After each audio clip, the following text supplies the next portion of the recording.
Hey everyone, it is Monday, October 9th, 2023, and we are back with another Splinterlands Town Hall.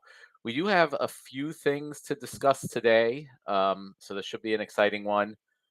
I'm definitely looking forward to it and answering all the questions that everyone in the community has. Obviously, what I'm referring to is the Rebellion set. The announcement post was published, about 2 hours ago on the Splinterlands blog and in the official announcements channel on Discord. So if you haven't seen that yet, please take a look. But we will be going through it live here in the coming minutes on the town hall. Before we kind of get into that, we're going to go to Investigator for his release update, and then we're going to go over to Nate for a creative update, and then we'll get into Rebellion, and then we will take questions from the audience for the majority of the time. So you want to kick it over to Investigator? Well, good evening, or depends on your time zone, but good evening for me and Matt. So we've got a few things coming out tomorrow.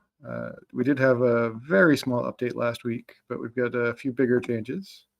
So the first big item of note is that the next Rift Watchers airdrop card should be coming out, which was previewed earlier in the week.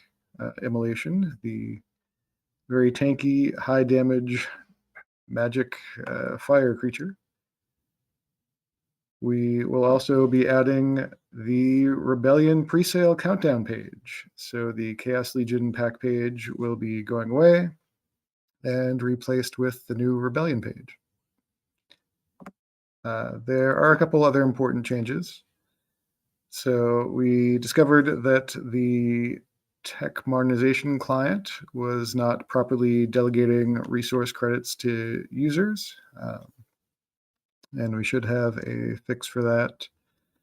It became more apparent of an issue since we just moved the shop and collection page into tech modernization not that long ago. Prior to that, I don't think anybody noticed.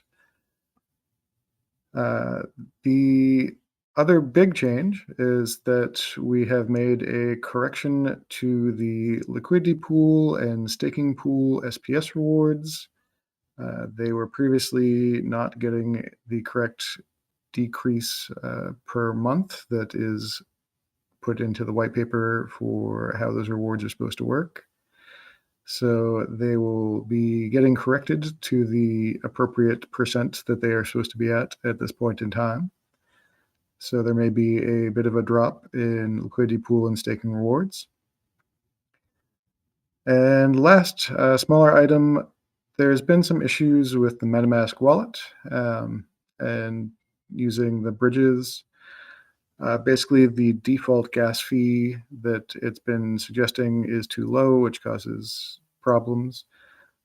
So we've made some changes that we think should fix the specific issue with MetaMask. And those are the main changes going out tomorrow, pending final testing and that we don't find any issues with any particular one when we do testing tomorrow in production before we bring the server back up. But hopefully all that stuff will be going out live tomorrow.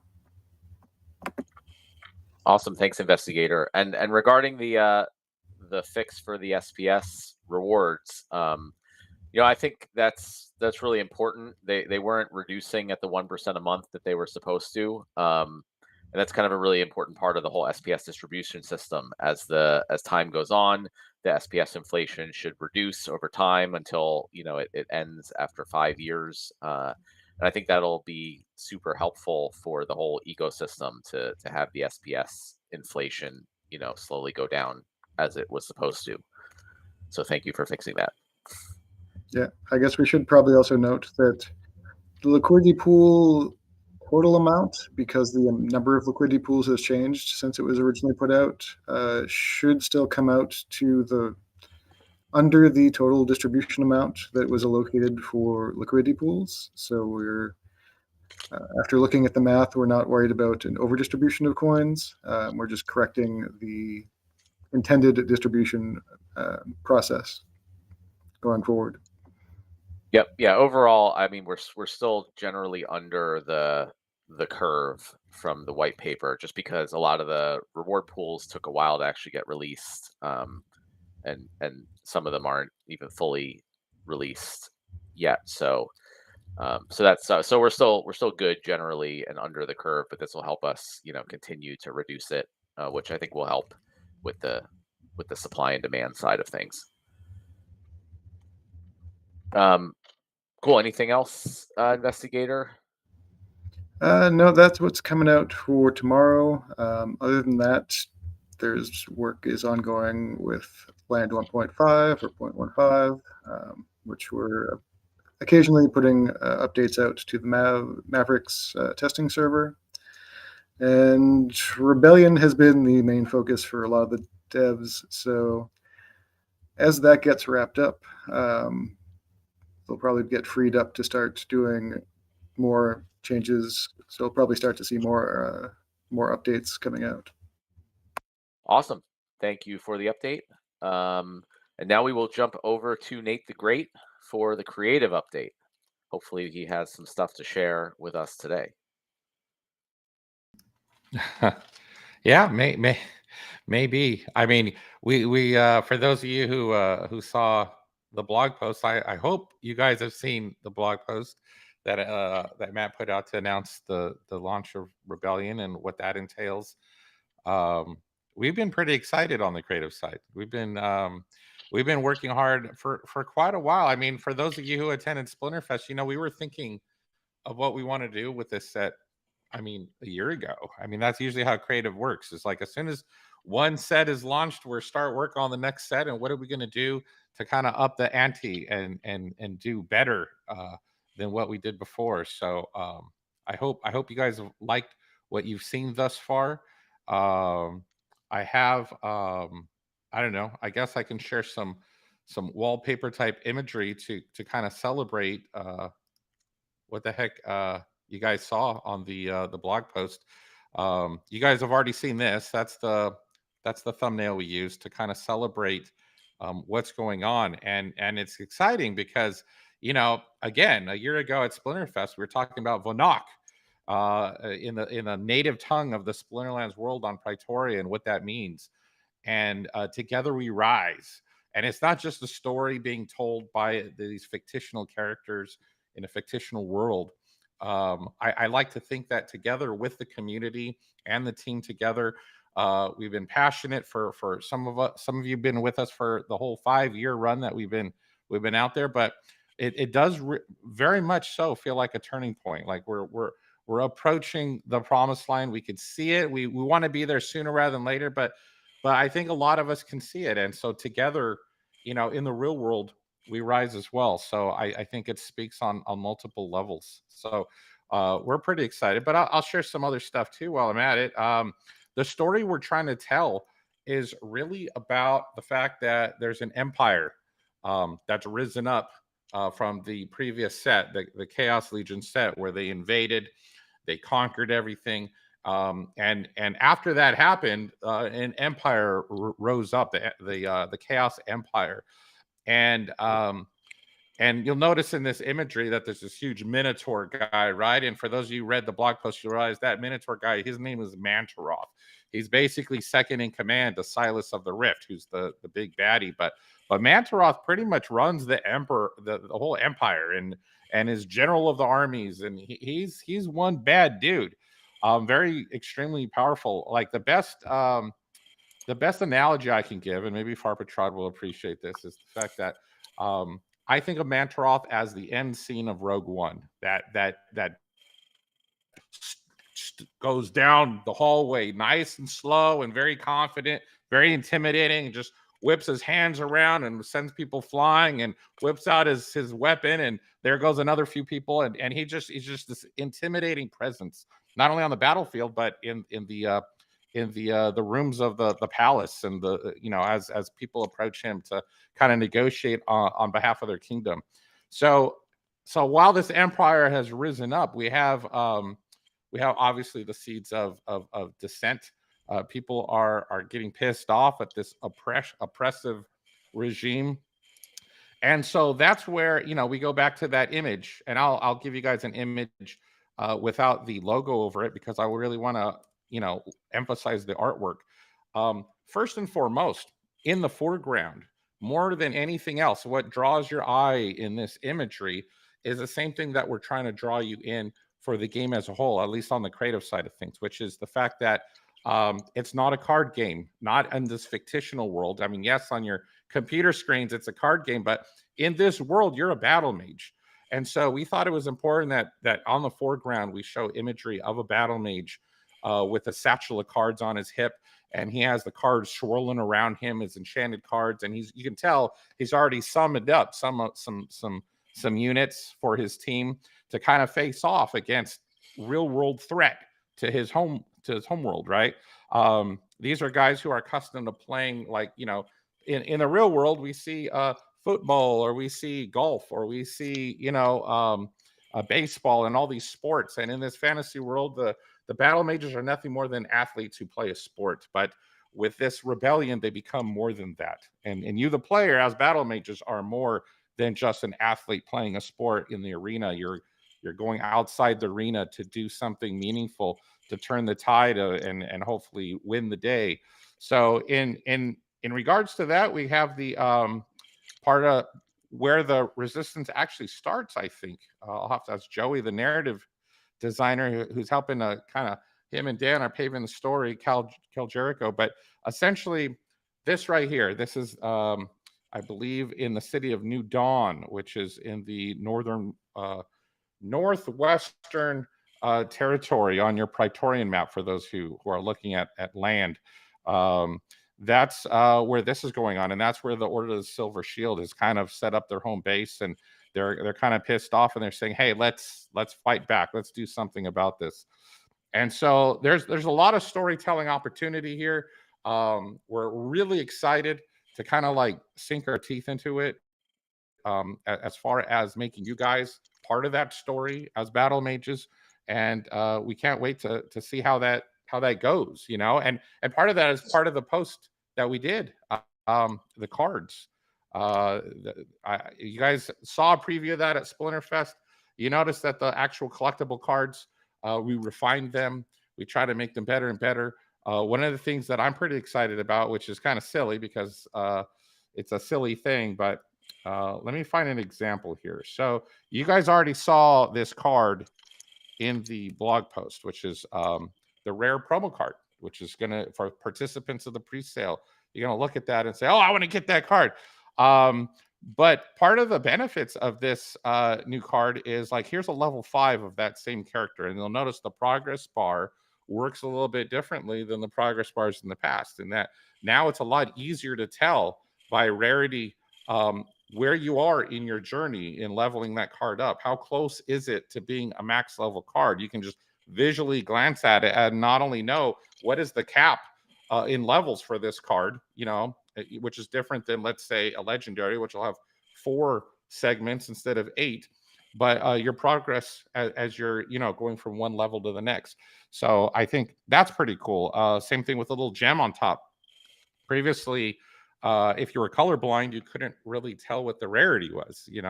They're all round gems in the center of the card. There's no way to know, hey, is this a legendary or rare? If it's just color that tells you that, then you kind of at a loss there.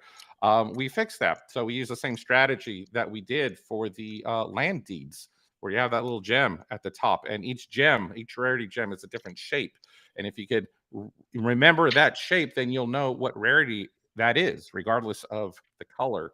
You'll notice that we refined the little stat graphics on the side of the card.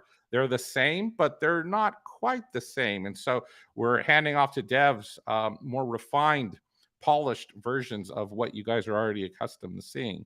So there's a lot of exciting things that we're doing with not just the card frames, but the backgrounds within those cards. I can't wait to share with you over the coming weeks and months all the cool different enhancements we made of the card frame. When you look at different elements, earth, water, fire, and gold foil versus standard and all that stuff, it's pretty freaking cool. So we're excited. And I probably talked enough, so I'll leave it at that. Oh, there is one last thing. Something that we wanted to do more of, which I hope you guys will agree. Um, is a good idea. So this right here is the link to, now this link's always been public. It's a Google Drive link, which has specifically been public and open to the community for reasons of sharing media kit and assets and branding and stuff like that. I want to make sure that you guys understand that we are want to support your efforts, whether you're a live streamer, whether you like to share on whatever social media is of your choice, that organic growth. What you guys do to spread the word is you should be supported in that. So what I'm sharing with you is a Google Drive link. Here you go. That is for the community, and in that link you will find assets that will hopefully help you in your live streams, whether you need a logo, Rebellion logo with transparent background, or whether you want some of the backgrounds I've already shared with you. And there's a tidbit of miscellaneous graphics in there to help you spread the word. So, and we'll add more to it, over the coming weeks. I intend to add a little bit more, a little bit more. And if you guys have any thoughts or needs or wants or desires as far, oh, Nate, it'd be great if we had access to this or that, then let me know. Send me a DM in Discord or publicly in Mavs or the Tavern, and we'll get on it and try to do the best we can and make sure that you guys have what you need in order to do what you do. So there you go. Thanks a bunch. No, thank you, Nate. I mean, yeah, the creative team did a really awesome job with this new set. And I know the announcement post mostly focused on the numbers and the details and all that stuff. Obviously, the creative team stuff is going to really show up on the website when this stuff all gets put into play, and it should be a really big upgrade. Nate, I don't know if you I hope this is not putting you on the spot, but if you had any character artwork that you felt ready to share, feel free to put that into Discord. I have not seen most of the new character artwork, so if you have any, uh, you can feel free to like sprinkle it in if you want. Maybe while I'm going through the the post and everything. Yeah, I mean, Uh, I'll see if there's something. But yeah, there's from what I've seen so far, we're pretty darn excited. I think the we've already shared two characters. Hopefully, people like the way they look and like the stylistic direction, because there's just more juicy goodness to come in that regard. I mean, the set's a pretty chunky set, so lots of characters to look forward to. awesome. Thank you again, Nate and the creative team. I guess now we'll just jump back to the regular town hall setup there, Ron. And I was just going to talk through the announcement posts and everything about the Rebellion set, hopefully give some more color, thoughts around everything. And then we will get into questions. I want to leave as much time for questions as possible. So obviously, Rebellion is our fifth core edition. So that's pretty exciting. It has been over a year and a half, I guess, almost getting close to 2 years since Chaos Legion first came out. So it's been a while since we had another core edition. And this is going to be the first time since the release of the modern format that an edition is going out of modern. So when Rebellion is released, Untamed, which includes all the reward cards and promo cards related with Untamed, and the Asmodee dice set, that's the mini set related to Untamed, all that is no longer going to be allowed in modern format in both modern ranked battles and in guild brawl battles are going to be updated, and modern format tournaments will also be updated. So that's, I mean, I think that's going to be super exciting because obviously the Untamed cards are super, super expensive, and it kind of makes it very difficult for, newer players or players with smaller budgets, to be as competitive as everyone else who was around back when Untamed was released in modern format. But now I really feel like it's going to sort of democratize the format, make it much more accessible to many more people, and hopefully the Untamed and the older cards will see a bunch of play in Wild or also use in Land. They'll all have a 2x multiplier on Land. So that's kind of the whole point of land, is to help the old cards maintain their value, ultimately producing new cards by working in the buildings. But we're not talking about land right now. Maybe we can do that a little bit later. Um, so the main thing then is the booster pack details and the pricing.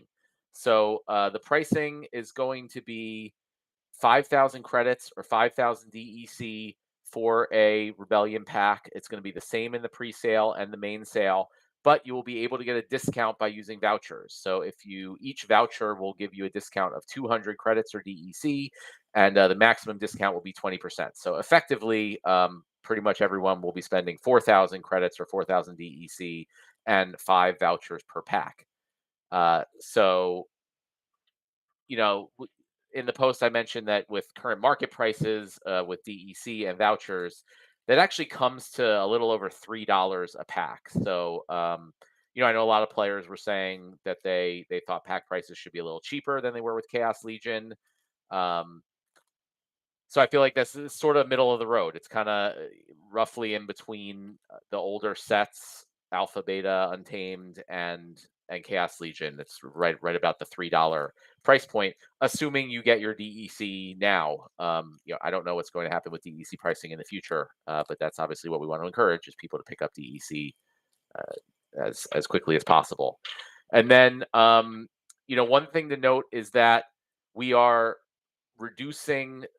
There's still going to be bonuses for bulk purchases. We're just reducing the amounts a little to 5% bonus at 100 packs or more purchased in a single transaction, 10% bonus at 500 packs, and 15% at 2,000 packs or more.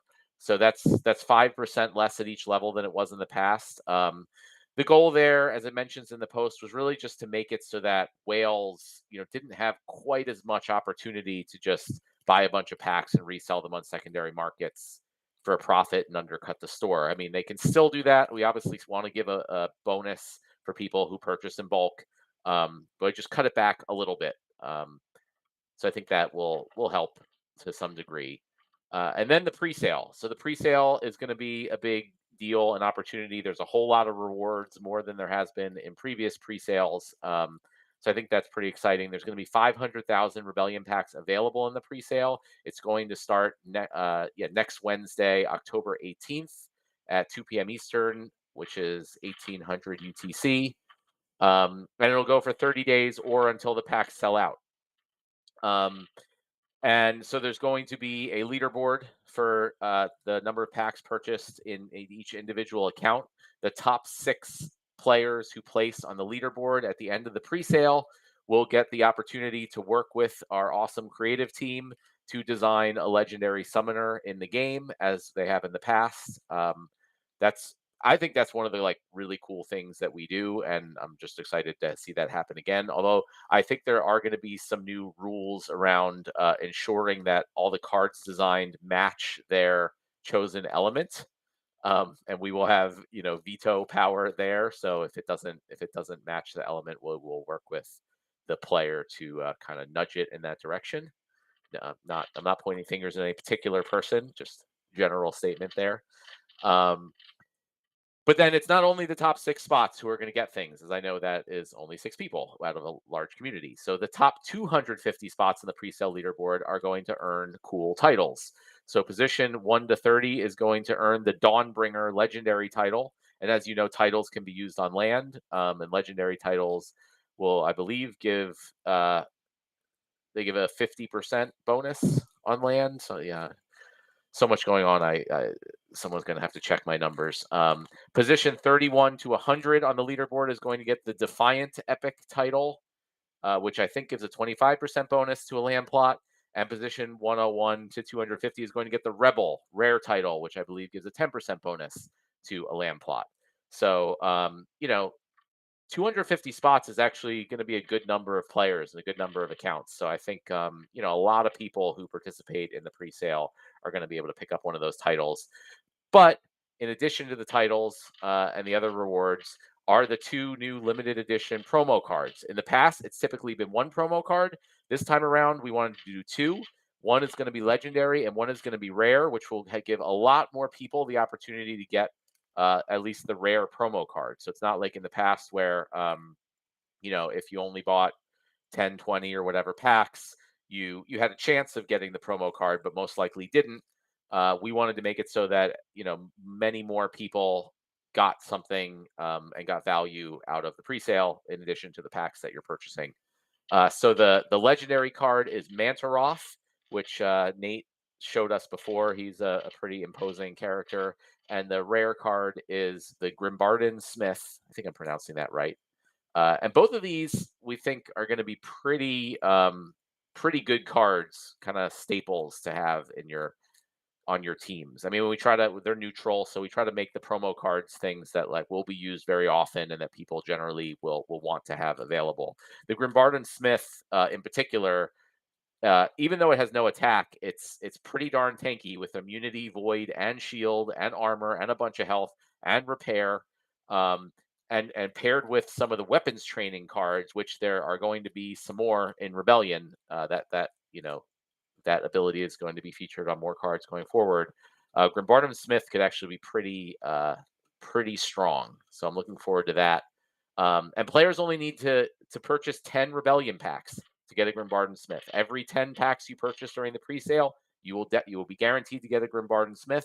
Every 250 packs you purchase, you'll be guaranteed to get a gold foil Grimbarden Smith. So he'll be pretty accessible, but still with only 500,000 packs, he'll be a pretty rare card. I think I have some numbers. Let me pull up my economy spreadsheet.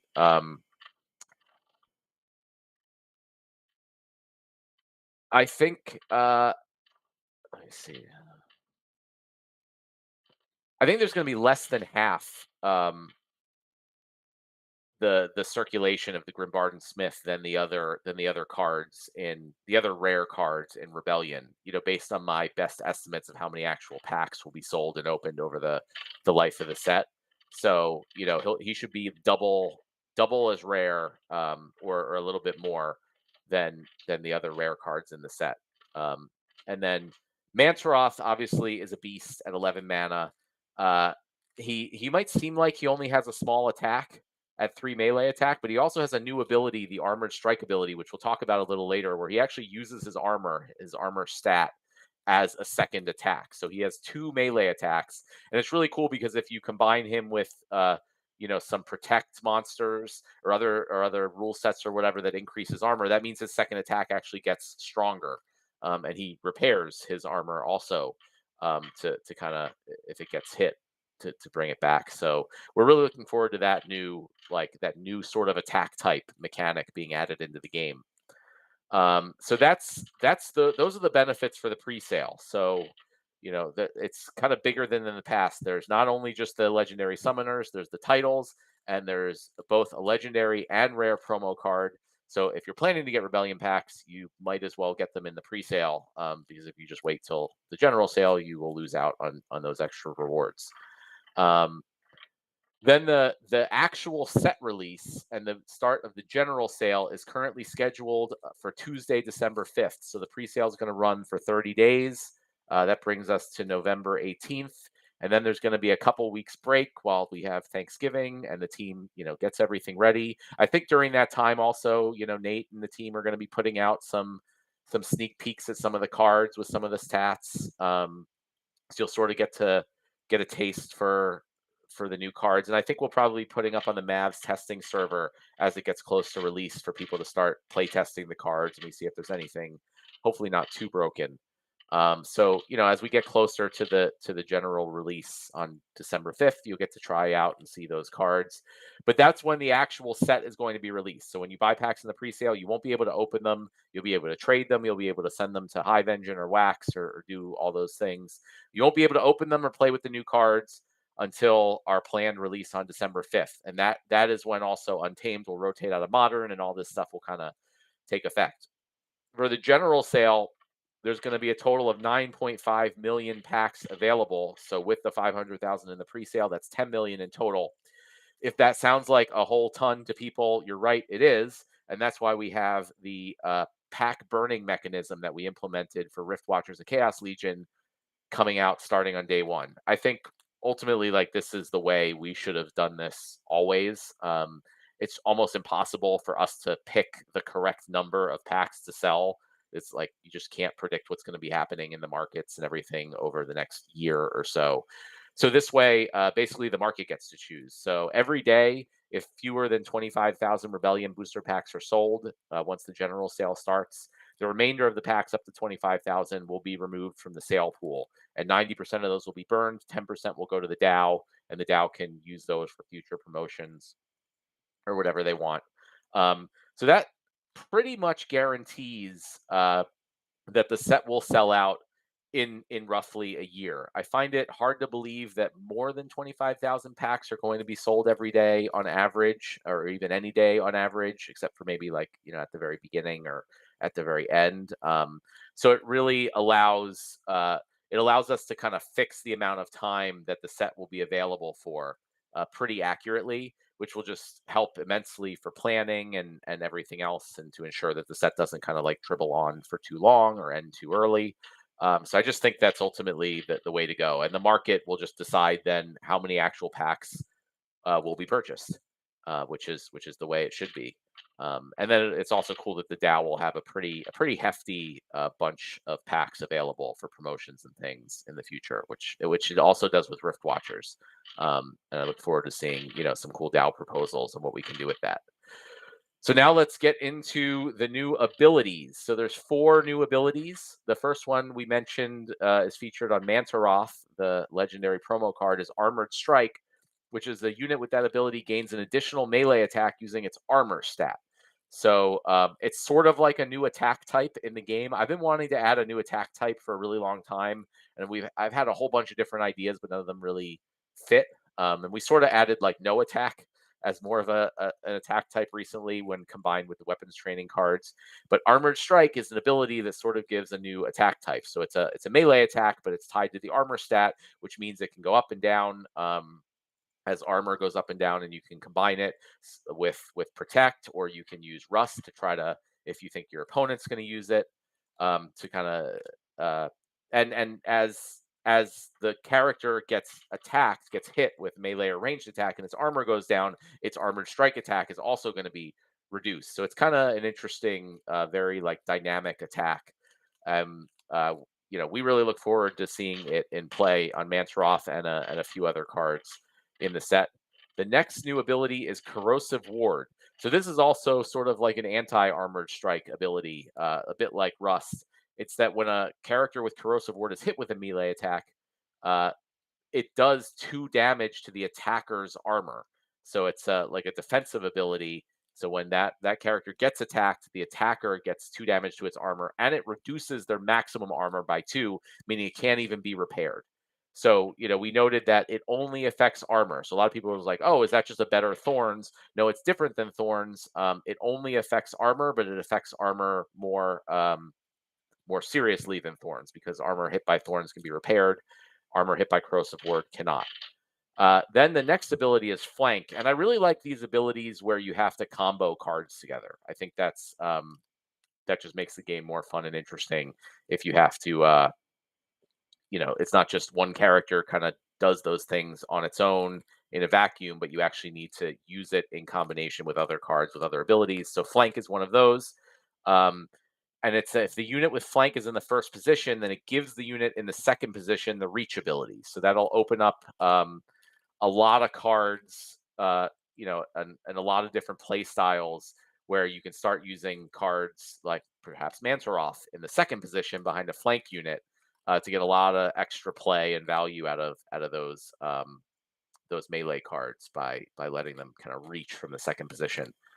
Lookout is the 4th new ability, and is also similarly a combo ability. Um, and a unit with the Lookout ability reduces the damage taken by adjacent allies by 1 from attackers with the Sneak Sniper Opportunity ability. So the idea is, if you want to protect certain cards on your team from the sneak and the snipe and opportunity, you can use Lookout to reduce the damage that they're going to take. So it's again, another like kind of combo mechanic where you want to think about ahead of time. This guy's kind of squishy. My opponent might be playing a bunch of opportunity or whatever.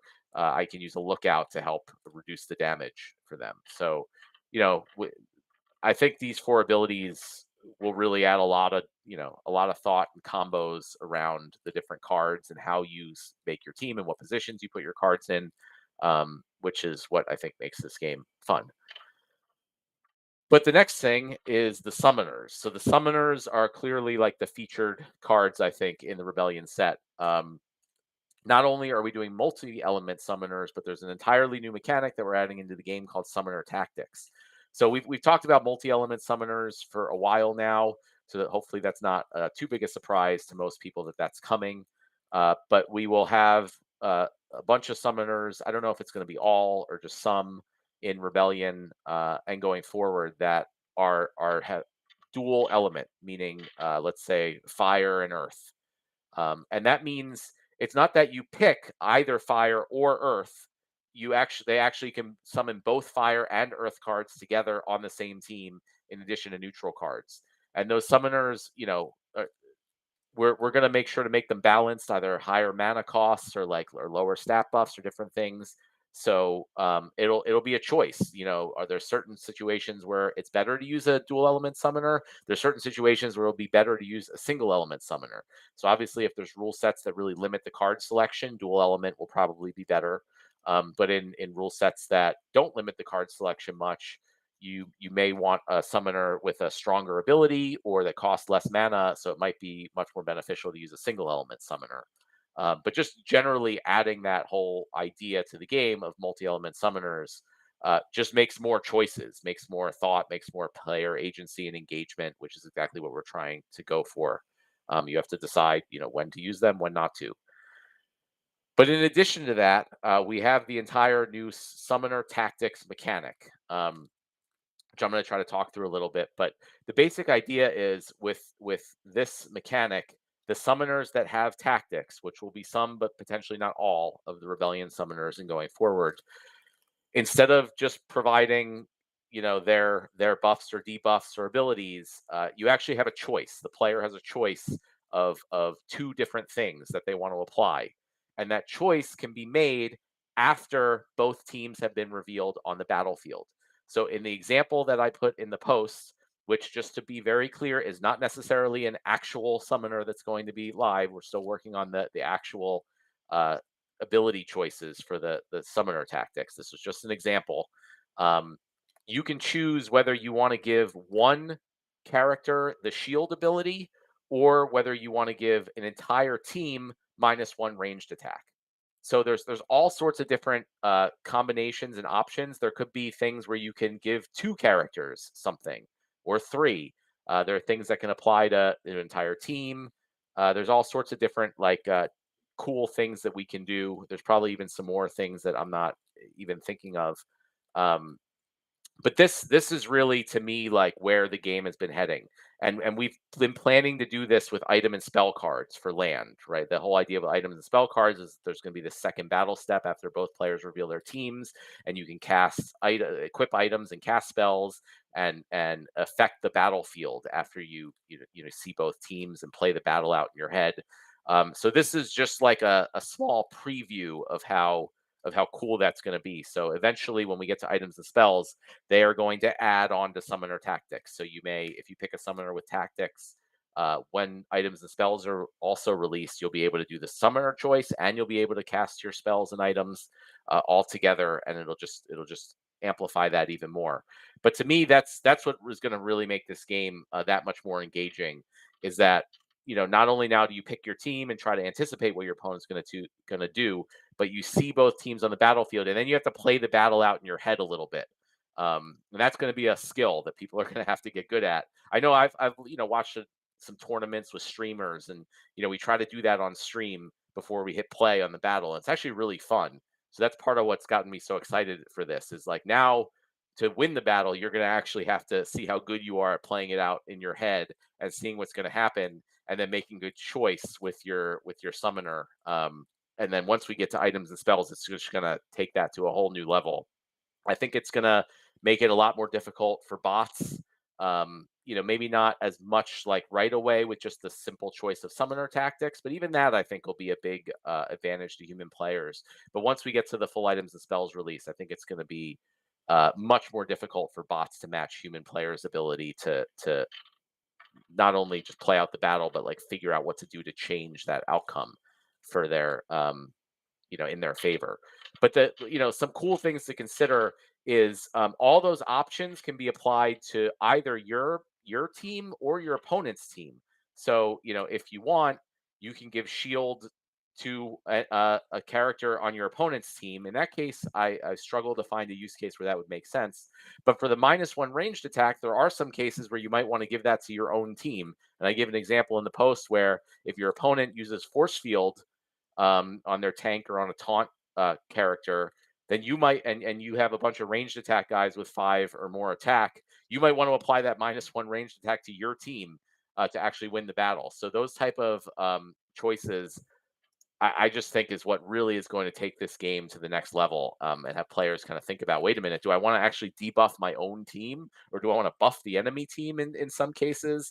Like that's going to be really cool in my opinion. So uh, yeah, I don't know. This new mechanic is just something I've been excited about since we started talking about items and spells almost 3 years ago now. And I'm just super. I know items and spells are still kind of a while out, so I'm just super, super excited to be able to start using the similar concept in battles very soon. About 2 months. December 5th is when this should go live. And just keep in mind that this mechanic's only available on the new Rebellion summoners. So you can still obviously play the game, and it won't be it won't always be advantageous to pick one of the new summoners with tactics. I mean, some of the old summoners will still be much better in certain situations. Again, that's part of what players have to decide as part of playing the game. Um, but if you want to have this option available, you are going to need the new summoners with Rebellion. So you can either buy some packs and get them that way, or get them on the market from people who have. My hope also generally, I think I talked about this on the town square, but I just want to mention it again, is one of the goals with Rebellion, from my perspective, and the sales and how it goes, is I never want to try to overly incentivize people to buy Rebellion packs. That's a mistake that I think we made with Chaos Legion. Was we did all these big like bulk sales and all these promos and all these things that got like a ton of people to buy a lot more packs than they otherwise would have bought, which sounds good, and I guess it's good for short-term revenue, but ultimately all those people were just planning on dumping those packs on the market at a later date. So I really want the majority of people who buy Rebellion, I want them to buy Rebellion because they actually want to use the cards in battles. And I want them to buy as many packs as they need for cards to use in battles. So we aren't going to have any big sales, or probably any sales or anything, any separate incentives for people to buy Rebellion packs. I mean, the incentives are getting these new cards with these new mechanics to use in battles, and with Untamed going out of Modern, they should be hopefully pretty valuable. And that means we won't have a ton of people just like buying all these other packs just to get advantageous pricing or other rewards just to dump on the market later on. And I think that'll just go over much better in the future once the set sells out and everything. My hope for Rebellion is that it's a situation where uh, once the set sells out, people are like, ah, dang, I should have bought more, right? Which was not the case with Chaos Legion, but was definitely the case with the previous core sets. So I wanna get back to that, um, and that's why that's one of the main reasons we have all these cool new mechanics and things. Is we want people to open their packs, we want people to combine their cards, we want people to use them in battles, not just buying packs they don't need to resell later on. One I will note, as it says in the post, that in asynchronous battles like the asynchronous tournaments and in guild brawls, you'll still be able to use the summoners with tactics, and you will still be able to make your choice, but you will not be able to wait until to see your opponent's team to do it. So you can still actually make the choice to apply something to your opponent's team. You can even pick a position. You can apply it to the first monster on your opponent's team, um, but you won't actually be able to see the team. So that's something everyone's just going to have to keep in mind when they're choosing those summoners in those situations. In the future, obviously, as we get to adding items and spells, we're going to be adding the second battle step to tournaments and brawls also, but that's going to take more work and time and thought to do that right. So it's not going to be live initially on December 5th. All right, last but not least, and I'm already starting to lose my voice a little bit, is we've kind of rethought the entire airdrop system for Rebellion. I think this was actually Nate and the creative team's idea. So props to them for coming up with that. I think it's great because the way the airdrops worked in the past wasn't so great. As we just talked about, like we don't want to encourage people to just buy a bunch of packs and dump them later, which was definitely the case with the previous airdrops. You know, we had whales that come in and buy a bunch of packs, which is great, but they could literally just go and resell those packs immediately afterwards and just still collect all the airdrops. So the concept really was to say, let's change it up so you actually have to hold on to your stuff in order to get the airdrops. You actually have to commit for a period of time to get it. So the idea is you're contributing your cards and you're contributing your packs to the war effort. Nate can do a much better job if I bungle the lore here behind this, but basically you stake packs and cards in these conflicts or these battles for roughly a month, and every so often you get a certain number of points for the cards and the packs that you have staked, and at the end of the month, when the next airdrop card is given out, you'll receive the card based on the amount of points you have compared to the amount everybody else has. Um, so the idea here is you can buy a bunch of packs, you can open all the packs, you can level up your cards, you can use them to battle, and you can also stake them in these conflicts. And it's important to note that you can use them in battles while they're staked in the conflict. So there's like literally no reason why you wouldn't want to stake them in the conflicts. You just be giving up rewards for no reason. And you can also stake unopened packs too. Um, and there's also a mechanic where you can only stake a certain amount of cards and packs for each battle wagon or mage wagon, that we're calling them, that you have, and each one is going to cost a small amount of vouchers. And the reason is because we wanted to encourage people also to level up their cards. We didn't want people just to open all their packs and then stake a million level 1 versions of the cards and earn the same rewards as someone who leveled them up. So if you level up your cards to higher levels or max level, um, you can you will need to buy fewer of the battle wagons than someone who's just trying to do thousands of level 1 cards. So it encourages people. Each wagon will have 5 card slots and 100 pack slots, and the number of points that you're going to get for each card is equivalent to its collection power. And packs are going to be equal 150 collection power, as if it's a card with 150 collection power. So the numbers that we chose, the 5 cards or 100 packs, was roughly we did some math to see what's the total collection power if you have like 5 max level cards of different levels, and we also wanted the pack component to be roughly in the same ballpark as those. So it'll be a relatively small amount of vouchers. We don't intend for this to be like overly burdensome, but by limiting the carts and having a cost to having more, that's where it encourages people to have to level up the cards, because if you only have 5 slots, putting 5 level 1 cards is not going to be nearly as beneficial as putting 5 max level cards. It's very similar to land and the workers on land. So overall, I just think this is a much better new system that incentivizes people to hold cards, to combine them, to use them in battle, to not just dump cards and packs on the market, and still get the rewards, which is exactly what we want to encourage. And one thing to note also is that you don't even have to buy the packs, from the Splinterlands website, and you don't have to get the cards from the packs. I mean, if you buy the packs on a secondary market, if you buy the cards on the secondary market, it doesn't matter. You can still stake them in the conflicts, and you can still earn from them. So, hopefully, it will just encourage people to get and hold more packs and cards throughout most of the life of the Rebellion set. There's going to be 9 airdrop cards. So there'll be 9 conflict battles. And if each one's 1 month, and we're planning on them starting in January, it's going to go January probably through September or so. And the set is expected to sell out based on the burns in December. So it'll be pretty much the entire life of the set. You'll need to hold on to your cards and packs if you want to maximize your airdrops. So, again, kudos to Nate and the creative team, not only for designing everything, but coming up with that cool idea that's just going to really help the economy, in my opinion. And so I think that's pretty much it. I at the end of the post, we remind everybody that there is a proposal out now that looks like it is going to pass very handily. That the DAO is actually going to receive 50% of the sales of Rebellion, which is, in my opinion, also really awesome and really innovative. And hopefully it will help the value of all the assets by having so much. I mean, we're talking potentially millions of dollars over the next year as for the life of the set, and that's even with like conservative estimates of sales going to the DAO.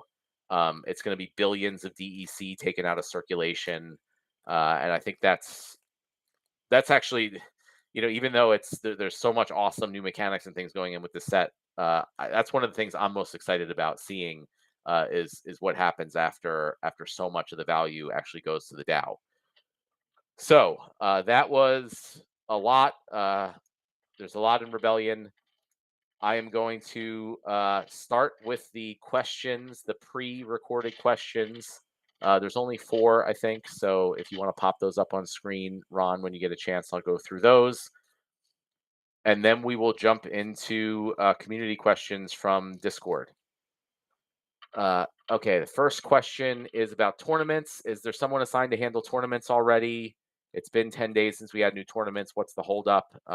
Is this the new normal? Is the team busy on other projects? The new tournament should be up shortly at some point this week, hopefully in the next few days. I sincerely apologize that there has been a gap in tournaments. There has been a lot going on internally in the organization. But going forward, we were going to ensure that we have someone in charge of tournaments and that they are scheduled and always available on their regular, schedule and formats. So I apologize that there's been a little break and delay there, but they will be coming back very shortly and staying back, barring some unforeseen events. The next question is about BUSD. And will we change the liquidity pool and swap out the BUSD in the DAO? Yeah, I definitely plan to throw up a quick proposal just to do both of those things. Because if anyone doesn't know, that Binance is sunsetting the BUSD token, so I think we should swap all the BUSD in the DAO for USDC and change the liquidity pool pairing from DEC to USDC. So at some point when I have a breather, I'll throw up a quick proposal to do that, and if the DAO approves it, we'll get that done. The next question is about future pack additions. Would we ever think about adding special buildings and or land upgrades as a super rare card in any future pack additions? Yeah, I mean, I wouldn't say that's out of the question. It's not something, I mean, obviously we're not even really thinking about future pack additions or like that type of stuff with land until we get the core land out. But I think all that stuff is on the table. Also, I like to do all kinds of different crossovers between land and the battles and packs and the rest of the game. So yeah, I'm kind of open to all those ideas as we get closer to them. Last question from the pre-recorded question is about modern and wild battles. Could we have a way to have endless, unranked, zero energy battles in modern and wild? I'm not going to read through the rest of the long question. I think I get the idea from that. I'm totally open to it. Like if players run out of energy, they would still be able to battle, but they would not gain rating or lose rating or get any rewards. I'm not actually sure how many people would really take advantage of that. So I don't know. Maybe we could have a community poll or something and get more information. Like if we're going to spend time working on something like that, I really want to be sure that a significant number of people would actually do it. But I'm not sure. Even though I think Splinterlands is fun and cool, I still probably wouldn't play if I wasn't earning any rewards or moving up or down in ranked. But if I'm in the minority and a lot of people want to do that, then yeah, I think that's a no-brainer. So maybe we'll take the community's temperature on that one. Okay. That is it for the pre-recorded questions. Ron, if you want to post the opening of question time, or Azaria did it. Thank you, Azaria. So everyone can post their questions in the chat. I am going to get to them as quickly as possible. I have about another hour if my voice doesn't give out by then. And Nate or Investigator, if you guys see a question that you want to jump in on and take, please do that. And give me a little help. All right, the first question is from Scrubs. What's the total number of sales throughout the entire Rebellion set that the team would consider a success? Is there a specific number of packs sold the team is targeting to reach income goals for continued operations? Yeah, actually, I've done a lot. I've done a lot of work on that and a lot of thinking about it. So my estimation, based on the current player base size, and market conditions, is that we would sell around 1.5 to 2 million packs uh, over the course of the next over of the year. So that's including the pre-sale. So in pre-sale and general sale over the entire set, 1.5 to 2 million packs is what I'm targeting for to be sold. And those are directly sold. So that wouldn't include bonus packs or packs given out as rewards or anything like that. I think if we hit that 1.5 to 2 million pack level, we would definitely be good as an organization. It's not to say that if we were under that, like everything would fall apart. I think we would still be okay. I mean, if it's really, really low, that would be a problem. And if it's above that, I think that would be great. But I think that's a pretty conservative number over the next year to sell. So that's kind of my target, at least. Do you want me or Nate to read off the questions to save your voice a little bit? Oh, sure, if you want. Yeah, go for it. Okay, the next question is, how's gonna be the working power of Rebellions compared to the other sets? Oh, if you mean land production power, that is a really good question, and I was supposed to put that in the post, and I forgot. So thank you for bringing it up. So what we are currently planning, and this may be subject to change, and I'm open to feedback, is that the rebellion cards will be able to work on land, but they would actually have a 0.5x multiplier. So they would have like a 50% penalty, I guess, from Chaos Legion and other cards. So you can use them on land, but again, the real goal of rebellion cards, and hopefully the real reason that people are buying them. I mean, it wouldn't really make sense to buy rebellion cards at their pricing to use on land when you can buy Chaos Legion or older reward cards for much cheaper. So the idea is, you can use them on land, but they're not going to be as efficient as the older cards. And that may be, if that works out well and people like it, that may be the case just going forward. When we release new sets, they would be at half power on land, and at that point rebellion would kick up to 1x. So that's currently the plan. Thank you for asking. The next question from Bitcoin Flood, is it possible in some way to get the DAO to earn interest on USDC or other assets? And is there any benefit for doing that and minimizing risk as much as possible? And I guess I'll throw in a quick answer. We do not control the DAO. If you would like the DAO to do something, you can make a proposal. Very good answer, Investigator. Thank you. And I'd say, I mean, so yes, the DAO can earn some interest, and the benefit would obviously be it earns interest. I just generally, like, there is always risk, and it's really hard, I think, to actually quantify the risk in these smart contract platforms. So is it like really worth it for the actual amount of money the DAO will make from that for any amount of risk? But that's up to the DAO to decide. Feel free to make a proposal, and people can vote on it. The next question from Cruton. The SEC has deemed two cryptocurrency tokens that are governance tokens to be securities, RGT and AXS. Is there a contingency plan if SPS is deemed a security? Well, I mean, first of all, SPS is like currently probably way too small for the SEC to even think about. So I feel like if it got to a level where it was big enough to be on the SEC's radar, I think that's a huge win. Anyway, but there really doesn't even need to be a contingency plan. I mean, the main issue would be like it wouldn't be able to be listed, excuse me, on centralized exchanges. It's really not, but for all intents and purposes right now. So nothing would really need to change there. And the SPS is run and managed by the DAO, which is like an independent organization, not based in the US. So like the whole goal and the whole way it's set up is to insulate Splinterlands, the company and everything, from any issues like that. and hopefully just have it not be a problem altogether. And once we get the validators live and running, it lends even more credence to that whole argument, that we just have no control over it, and it's that the SEC can go after that organization overseas, if they want. But also, I'm just really encouraged by the fact that the SEC is just getting decimated in court over all these things. So I'm a lot less concerned about that overall than I was in the past, because they just seem to be totally losing all these cases. So I'm not too concerned about that generally.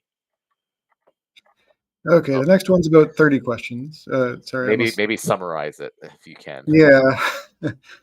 So, when will soulbound cards be sellable? Sometime after the next phase of Land and Rebellion is out. Otherwise, soon. Is there any chance they're not sellable? Unlikely, unless I guess a DAO vote passes to make them unsellable, but we've kind of already said they would be. Are gold and legendary stones worth it? That's a matter of opinion. Um, Basically, are stones worth getting soulbound again?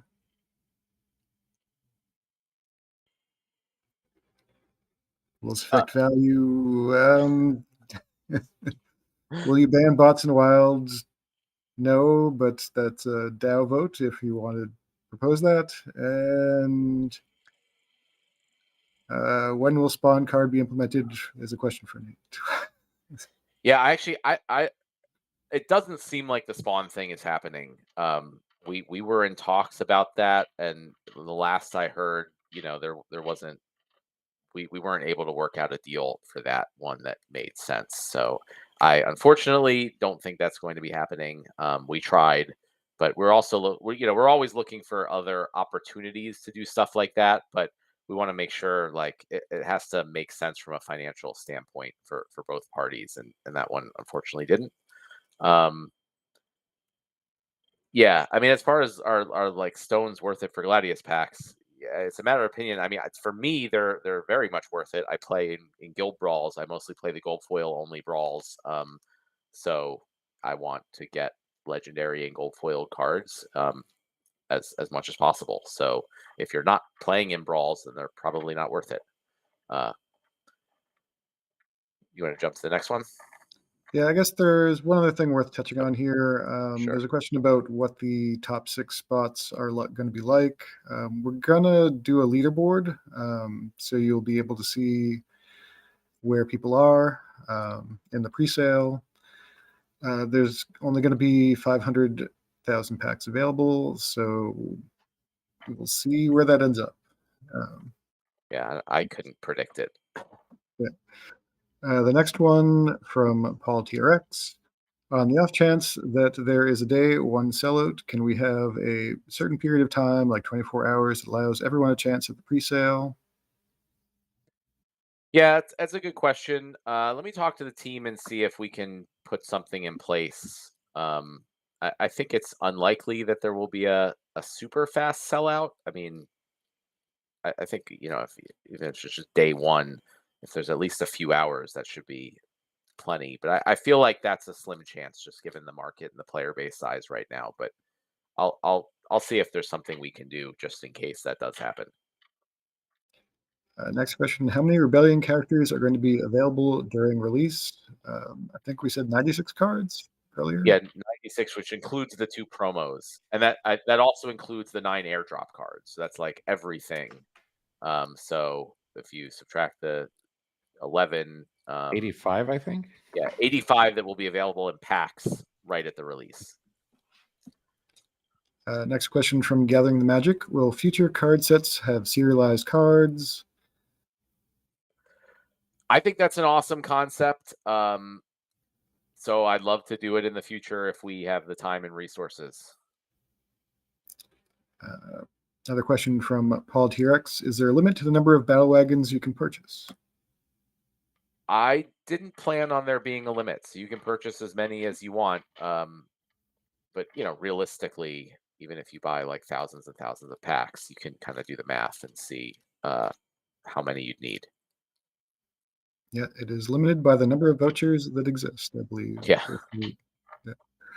That next question is the same question. So going down to Markor, how many Rebellion packs needed to max the regular foil and gold foil?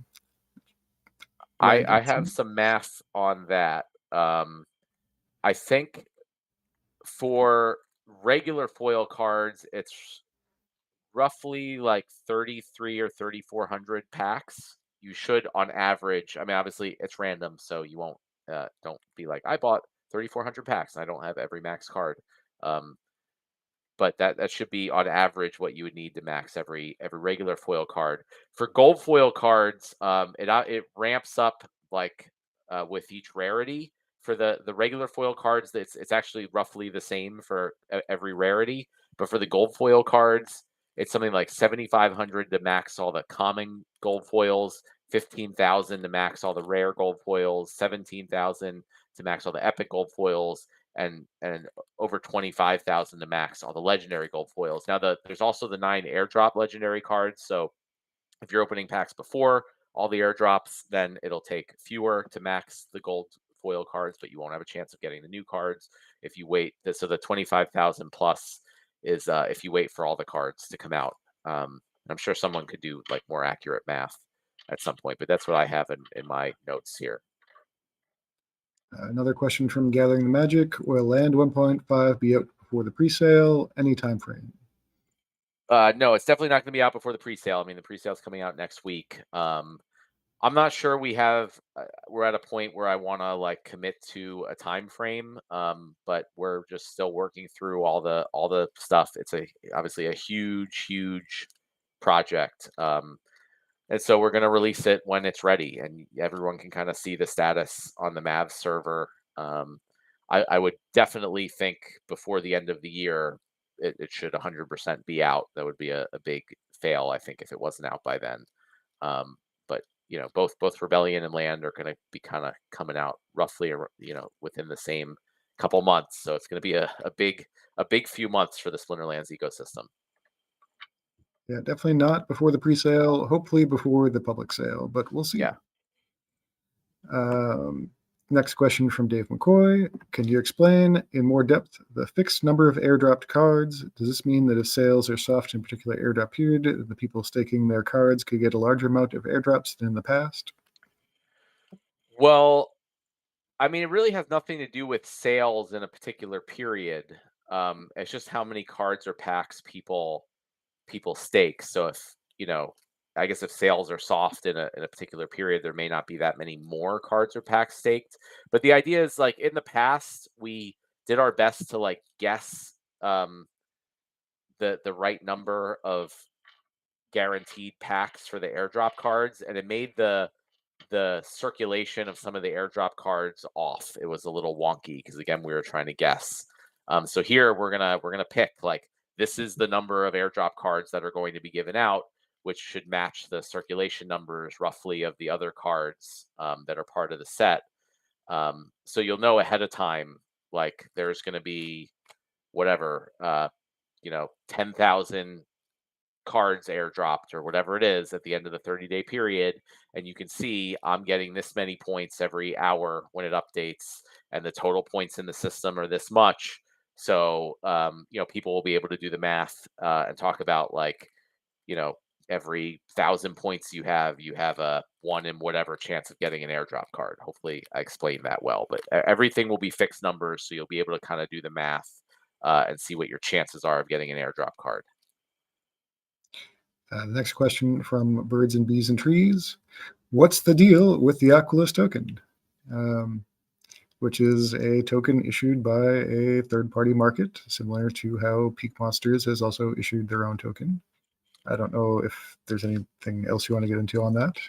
I mean, it's not a market token like Peak Monsters token. It's a completely separate DeFi project that's just launched by Crypto Eater, who is a longtime player of Splinterlands. So we don't we are not endorsing the token or anything like that. It's just a portion of the sales is going to buying SPS and DEC. They also are running a Splinterlands marketplace So we just, used our channels in Discord to let everyone know uh, to check it out. So definitely do your own research on that. But it's something that you might want to check out if you're interested in new kind of DeFi projects. Next question from Blaze KOS. The Wax blockchain has the ability to trade cards without a middleman. What can we do to easily trade cards within the game in a similar fashion? It's basically what he's asking. Yeah, I mean that's a feature that could be added. It's just a matter of priorities and how much use it would actually get. So it's sort of something that's been on the back burner as like an idea to do for a long time. It's just something we've never really gotten to. Yep, and our cards are on the Wax blockchain. You can move them there and trade them with others without a middleman. I think Layer 2 Labs also had a peer-to-peer trade, though I don't know that it got a lot of use. Next question, how many vouchers do we need for Rebellion? Well, if you want the max discount, you need 5 per pack, and you will also need 5 for every bonus pack that you get if you do a bulk purchase. So if once you decide how many packs you're planning on purchasing, you can, do the math to figure out how many vouchers you would need for that. Aftersound has a good question. Are any Rebellion packs being set aside for reward chests? And how does that work into the burn math? That is a good question. They're not necessarily being set aside. I think in the past we've just given them out in reward chests, and that decreases the amount that's available for purchase until the set sells out. And at that point, again, the DAO is being given a significant portion from all the burns every day. So the DAO could set aside those, when the set gets close to selling out, to have them continue being for rewards. And it should factor into the burn math. I mean, all the packs that are given out in any way, shape, or form should factor into the 25,000 that get burned. Next question from Fat Jimmy. With the company split, will SPS holders still be getting AD tokens for new projects like we did with TLX airdrop tokens? I mean, I think that depends on specifically the new project or whatever. So, I my hope is that we kind of cool it for new projects for a while, because we still have a lot of work to do on the projects we've already announced and pre-sold. I would expect that any new projects that we did launch should also do airdrops for SPS holders.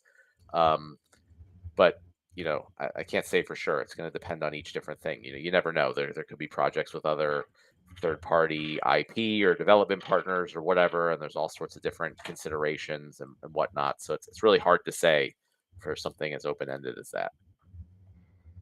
Okay, next question from Jay Ron, and this may be for Nate. There's so much creative things, but we have no main characters or monsters or summoners that people are emotionally tied to. The lore is just seemingly background noise. Almost every successful franchise has these main protagonists and antagonists. When will we get something like this? I'd probably say there's a couple answers to that. The first one is this will probably represent the first card. In fact, it's no question about it. This is Rebellion is the first card set that was designed to tell a story where all the characters have interweaving stories. And the reason we did that was hopefully that, whether it's now or down the road, if we ever did want to implement some sort of story mode or anything resembling a campaign mode or anything like that, it'd be very easy to do. Meaning, the narrative team has done a great job in figuring out who these characters are and what their roles are in the rebellion. Now, having said that, what's equally important is making sure that you, the player, feel like you could potentially be part of that story. And yes, if story mode or campaign mode or any of these ideas never come to fruition, then at the very bare minimum, we do try to make sure that the website more and more and more, starting with the rebellion going onward, is catered to kind of like encourage that kind of emotional investment in the game. So it's not just background noise. It's take for instance the whole mage wagon idea with the conflicts we'll be doing each month. This is an opportunity where we say, hey, you know that little summoning station that's in your work site on land? Why don't you stick that in a wagon? Let's call it a mage wagon now. And now you're going to put these cards on it and send it off to war to help with this huge rebellion. Well, where, and anyone who saw the screenshot knows that we actually have locations. We'll show a little map and show where you're deploying your troops out there. And yeah, it's just an airdrop mechanism, but that doesn't mean we can't tell a story while we do it. And hopefully that story, for those of you who did follow the Tome of Chaos stories, we had done weekly stories in a blog post, and there was all these characters. Rebellion, you're going to see some of those characters become cards, which is pretty cool. All those stories that if you guys invested your time to read, I hope that really pays off for you, because a lot of those characters you read about or fell in love with will be cards in the new set, which is really cool. I've seen some of the art. I've seen, some of the stats and abilities coming together. I'm like, yes, this is cool. This is what we should have been doing the whole time, and we're finally making that happen. So I hope you'll see some of that. And hopefully there's only more to come. I should also mention that Nate has just been dying to make the story modes and the campaign modes and all this stuff. I mean, he actually designed an even more involved, like, whole gameplay thing for the airdrop conflicts mechanic. And I feel very bad because I keep having to rein Nate in and be like, that is very cool, but we really don't have the resources to actually do that right now, and we need to focus on certain things. But definitely, land really opens up a lot of avenues to do that. And I want boss fights and story modes and campaigns and all this stuff to be an integral part of the land expansion at some point. And I don't want to, like, throw it in there kind of like not being fully thought out here and there when we can get it in. I want to actually, like, really take our time once we have the resources and sit down and design it out, make sure it fits in really well with land and with battles and with all the rest of the game, and we have, like, a fully built out, like, really really well done thing. So I keep, like, this is probably like the 17th time at least over the last number of years that I've had to tell Nate, like, sorry, we just can't do that yet right now, but we are going to get there. The next question was already answered earlier in the call and got answered in chat about the DAO holding BUSD. Matt's going to do a proposal to address that. Question after that, gathering the magic. Any idea on how many vouchers will be needed to boost your chances of getting a gold foil airdrop, which is not a mechanic I'm familiar with? Yeah, we mentioned in the post for the conflicts, the airdrop conflicts, that it'll be a 2% chance of getting the gold foil card, and you can spend vouchers to get to increase that chance, sort of just like potions, essentially. I don't have a number on the vouchers yet. I haven't sat down to do the math on that stuff. But I want to comment on vouchers in general. I mean, a lot of people have talked about, oh, should we reduce the number of vouchers being given out to help their value, which again is a DAO proposal thing. So feel free to propose that if you want. But the other way we can go, which I'm trying to do, is just to make you need more vouchers for more things in the game. So the whole idea for vouchers is that they would be a discount or like promo or extra stuff token. So as you can see, we're starting to do it for everything we can. So for Rebellion packs, you can get a discount by using vouchers, and more vouchers than in the past. And if you want to get the bonus packs, you need to spend vouchers. And if you want to get the mage wagons, you need to spend vouchers. And if you want to get higher chance of gold foil cards, you need to spend vouchers. So you don't need vouchers for anything. But you're going to get all sorts of bonuses and stuff if you spend them. We're going to be adding them in more and more into land, into every place we can put them, just to give bonuses and benefits, and hopefully help them have a lot more value and utility for players. The next question from Keys to the Gate. Are new rule sets coming to gameplay anytime soon, or with Rebellion public sale /pack opening? Yes, yeah. Another thing I forgot to put in the post. Yes, we are planning to have a whole bunch of rule sets that are going to come out with the release of Rebellion or shortly after. I mean, some of them are sort of going to be related to some of the new Rebellion abilities and things, and some of them are just going to be cool rule sets that we've been thinking about and hadn't had a chance to put in. So I would expect a whole slew of new rule sets to be coming out, along with Rebellion or shortly thereafter. I'm looking forward to a bunch that also limit your card selection. I really personally like those battles, and I think that'll pair well with multi-element summoners. So just different ways that you can limit the cards that you can use in battles, and it encourages people to then have a much more robust and full set of cards available to choose from. So when those rule sets come and combine with other card limiting rule sets, you really might be limited, and you kind of need to have everything available. The next question from Icy Flow: is the revenue split with the DAO a one-time deal or the template going forward? I hope it's going to be the template going forward, but obviously we're going to see how this goes. If it somehow goes poorly, then we're not going to keep doing it. But I'd like it.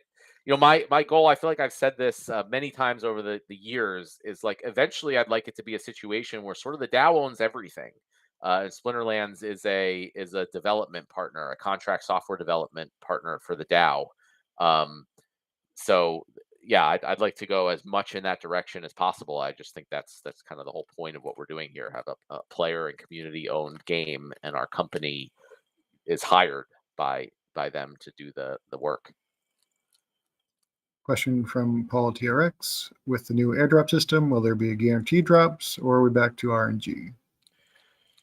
No, it's going to have to be RNG based. Otherwise, because it's going to be a fixed amount of airdrop cards. It's especially with this new system, we're not going to be able to um, to guess exactly how many points people will be getting with all the cards and stuff they'll be putting on. So it's definitely going to have to be RNG based, but you'll have a lot of information to be able to figure out what your actual chances are of getting the cards to pretty good level of detail, I think. Rondon asking a leading question: will mobile functionality for the new game mechanics be available upon release? I think the plan is that you will not be able to use the new tactics thing on mobile. I mean, we just don't have the resources right now to keep the mobile app up to date. Our ultimate goal is as we do the tech update, or I forget what exactly we're calling it. The tech modernization on the website will get to a point where the website is itself mobile friendly, and that will become our mobile app effectively. That's still a while out, and we need the resources to put into that. But right now, we just, especially with the recent cutbacks and things, we're just going to do the minimum work necessary to keep the mobile app still working and able to play battles, but we're not going to be implementing these new mechanics right now. Another question from Gathering Magic: any plans on adding a trade channel for non-card assets like land plots, totems? I assume they mean Discord. Yeah, I feel like I thought there was some type of trade channel. Maybe there We do isn't have a right now. trade channel. It's not particularly specific to cards, though that is pretty much what it heavily gets used for. Yes, If you I guess don't, if people want one that's specifically for not cards, I'm not opposed to it. yeah, and if you can't see that channel, it may be because you need to register your account to see the buy, sell, trade channels. Next question is from RuneGuard Bitcoin Sig. Are there any future plans for Rooney? I mean, the existing plans that we had for Rooney haven't changed. They're not on our top priority list right now. But obviously, Rooney feature very heavily in land. So, and they're also going to feature heavily in future phases of land. So that will be a major value and utility for Rooney. I don't really see those. I wouldn't call it abandoned. I mean, we definitely want to try to add the combining at some point, and any new features we add to the game going forward, we want to find ways that Rooney can be incorporated. Question from No Access. I assume this is for Nate. When new backgrounds? Different than the backgrounds already shared. Um, Were those yeah, available for people to download somewhere? Maybe is yeah, all the ones I shared, they're on that Google Drive link. So just go check them out, and you could download them all the ones I shared, and we'll be continue adding more over the next few weeks. This isn't a question, but there's an appreciation post saying all you guys are awesome. Well, some people are salty and always will be. There are a lot of us that appreciate everything you guys do. Keep up the hard work. Figured I'd read that one. Another question, how about one voucher per 11 plus mana card played? I'm going to say probably no. feel free to throw up a DAO proposal on that one. I Yeah, assume they're saying like you have to pay one voucher to play the 11 plus mana card. I'm not sure. that's how I'm reading it. Yeah. Yeah. Question from Curious Chester. Yaba, what is your estimated number of current players, aka player base? That's a good question. I don't have those numbers in front of me, so I don't remember. I'll try to look up what I pulled together. I tried to do obviously like separate out bots, which we're now doing a better job of identifying with the recent changes.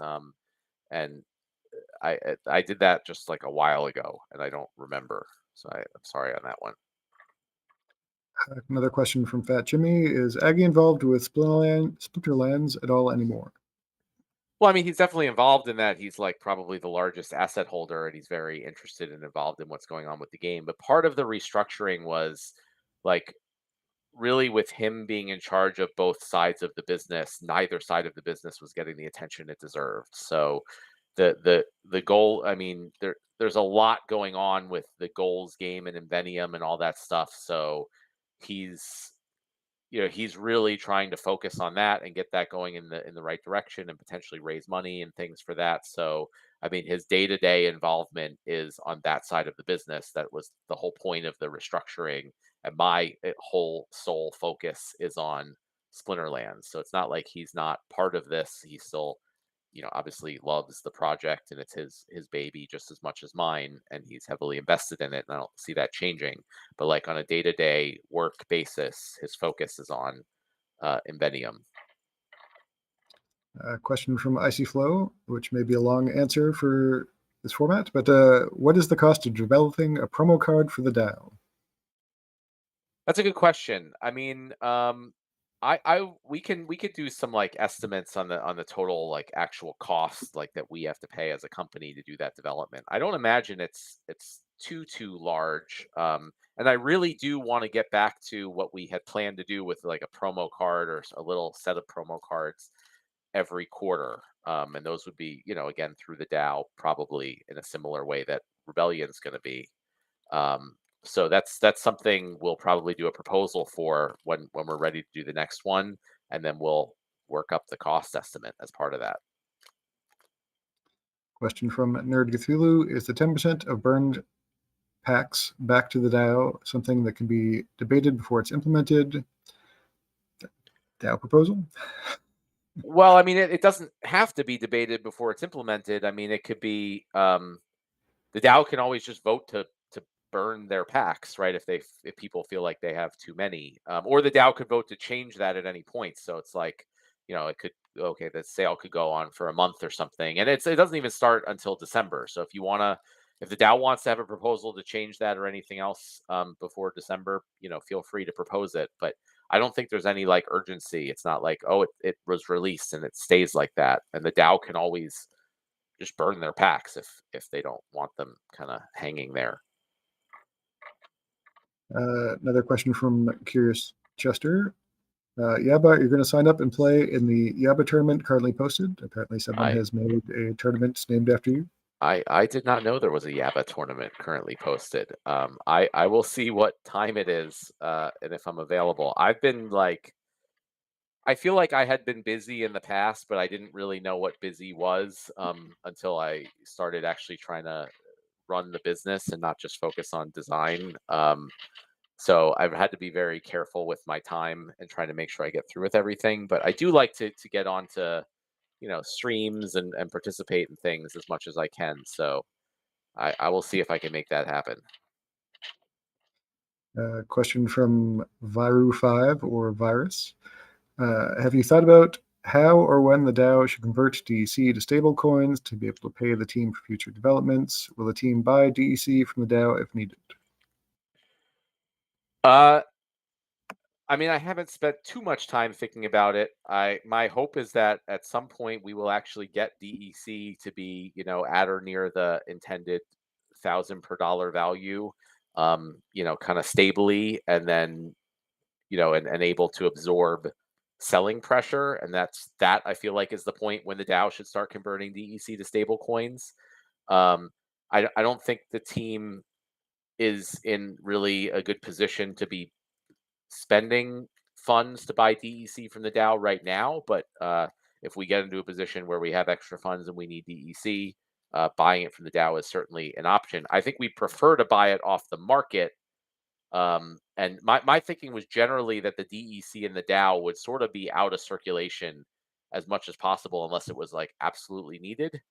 Um, but yeah, I mean, we're kind of open to anything if the situation warrants.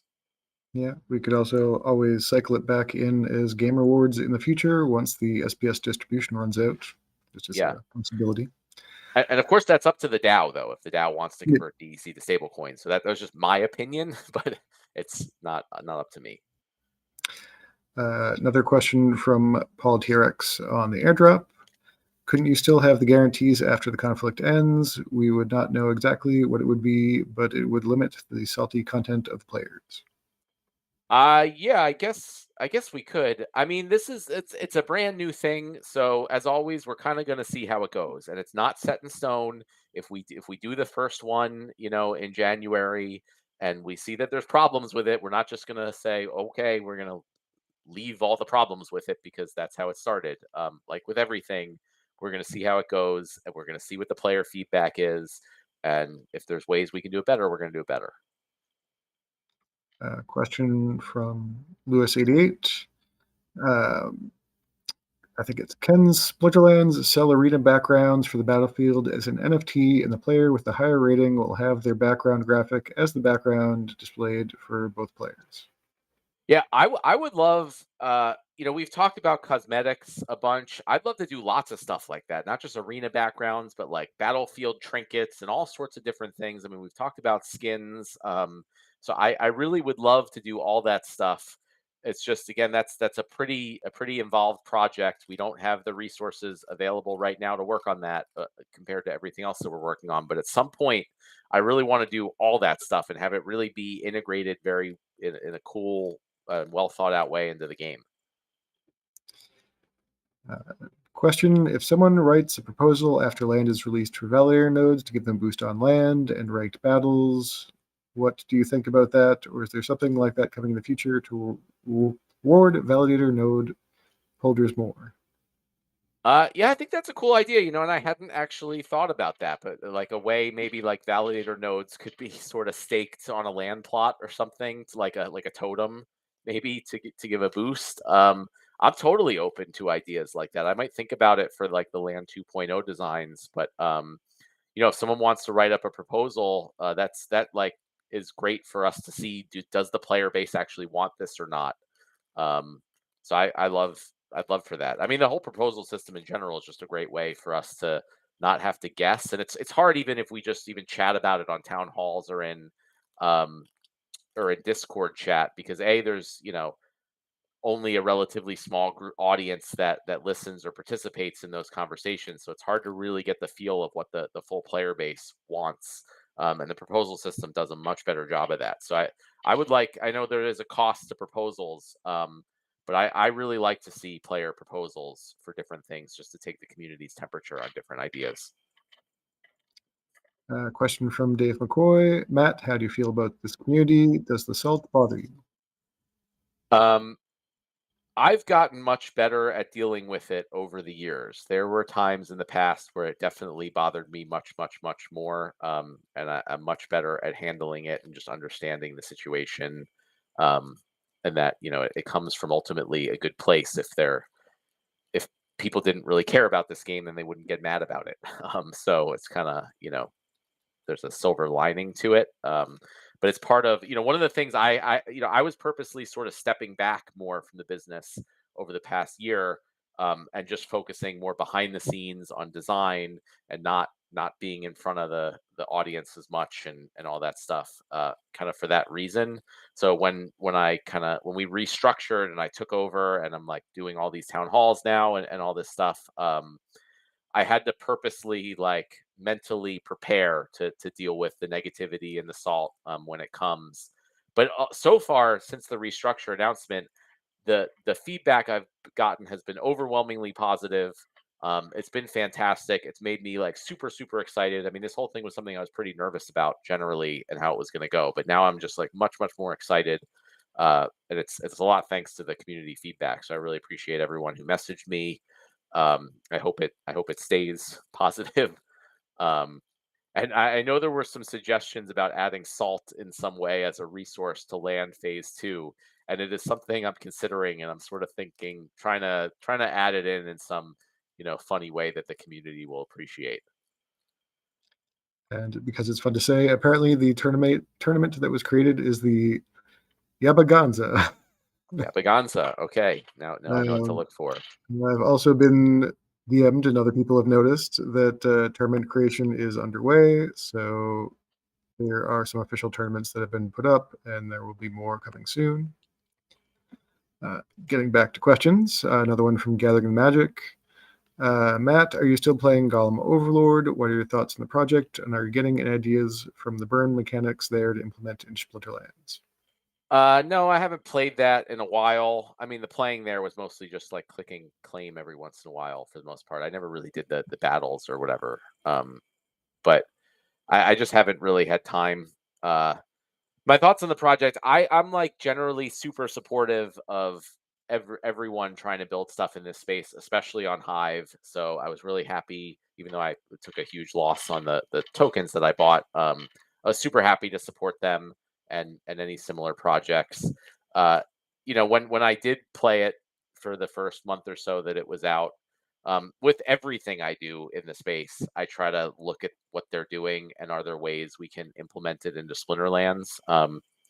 Their burning mechanics, ultimately, it's it didn't really change anything. Like the tokenomics, it was just like that's how it was. Like the inflation rate was really just the amount added minus the burn. So it doesn't like really matter how much the burn was in the game. It just like ended up having still a certain amount of inflation rate. So I didn't actually think that mechanic really did anything at the end of the day. And I think we can ultimately do things a little better in Splinterlands, but um, like reference point, and a way to like sort of see how something else works without us actually having to do it.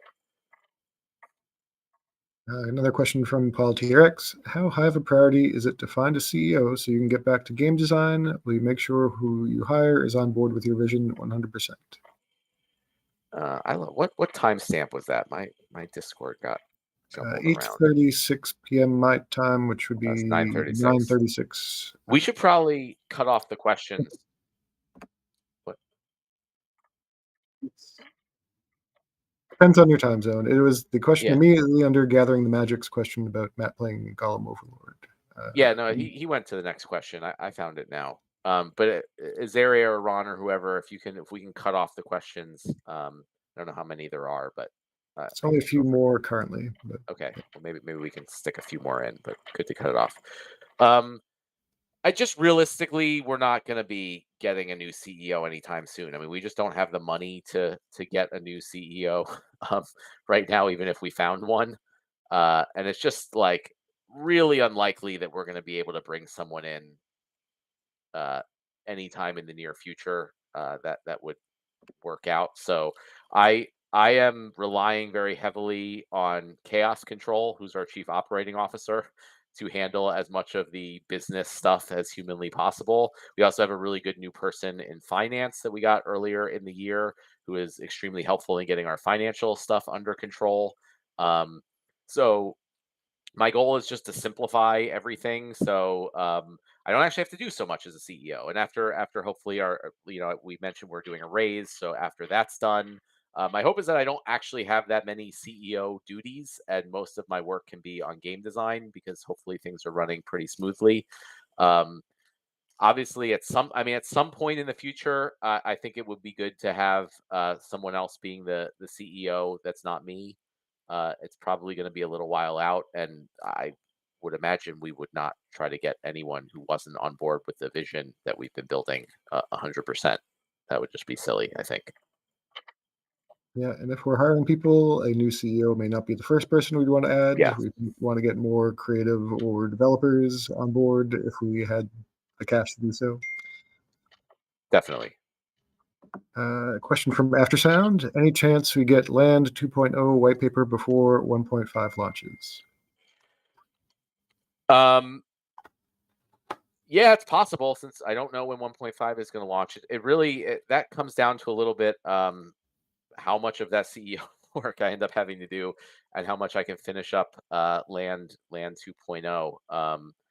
But one of the things is that you're not going to know a whole ton more about research from the Land 2.0 white paper because research is still going to be what unlocks the secret of Pretoria, and that is, as it's called, a secret. So research is really one of those things where you, the people who are going to be around for a long time and they trust that there's going to be something really cool that comes out of all that research that they build. There's going to be some other rewards that will be revealed in the 2.0 white paper, and I'm sure also around the 1.5 launch I'm going to do more town halls. We can, even if the full white paper isn't available, I can start to talk about these things in more detail and share it. But I'll say it. I've said this many, many times. I know what the secret is. I think it is very cool. I am going to be going very heavily into research for that reason. So, you guys can take that for what it's worth. And last question. Will we see Soul Keep characters in the main game or on Land at some point? Possibly. Nothing's out of the question, but goal number one is launch Soul Keep and launch Land. See how that stuff goes, and then later on we can see if we can do some cross pollination there. And that was it for questions. Okay, cool. I mean, if everyone's okay with it, I would be very happy to end this 15 minutes early. It's getting kind of late here, and I got a lot of stuff to do this week and ongoing. I hope everyone is as excited as we are for Rebellion. I mean, this is going to be by far the biggest set release we've ever done. It might be one of the biggest general releases we've ever done. With since it's coming before Land, it will be the biggest release we've ever done. Land may be bigger, but this is just a super exciting time to be in Splinterlands right now. It's like a lot of the stuff that sort of has been building up for years and years and years is all kind of coming together. The whole, hopefully, DEC and SPS economy is going to start coming together and clicking into place, and Land and Rebellion and all this stuff is going to just bring the gameplay to a whole nother level. So, I'm just as excited as all of you, if not more, because I've been sitting here on a lot of land and a lot of cards and a lot of tokens, and just waiting for all this stuff to come out so I can start putting them to use.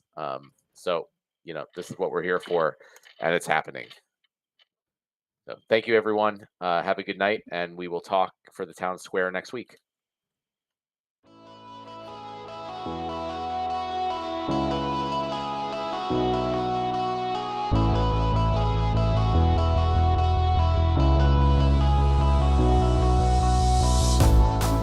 When chaos reigns and hope is lost, when your darkest days aren't saved by the dawn, we bring the light.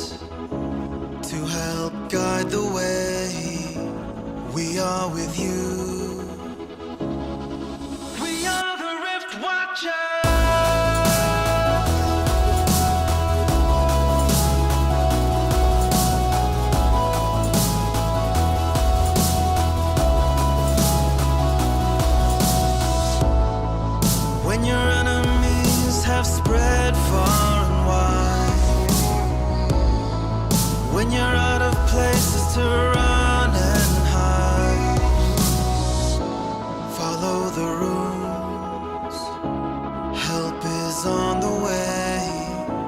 We stand with you.